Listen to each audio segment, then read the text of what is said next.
అన్నా నమస్తే. ఏ పాండు రారా. రమణ మరి రారా, పనుంది. సరే అన్న, ఓకే వస్తున్నా. పాండే అన్న నమస్తే అన్న. నువ్వు అన్న నువ్వా అన్న?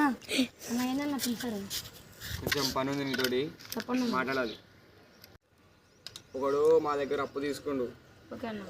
వాడు ఇంకా తెరవట్లే. మా సంగతి ఏదో నువ్వు తేరవాలా. ఒకటే పని నీతోటి. కొద్దిగా షురూ చేయాలి. ఓకే అన్న. హలో పాండు, రే ఫాలో అవుతున్నావా? ఓకే అన్న, ఫాలో అవుతున్న. వాడు డబ్బులతో షికారు తిరుగుతుంది. షికారు తిరుగుతుండు. వాడు కొడుకుండు ఇంట్లోనే. వేసేయమంట వాడిని.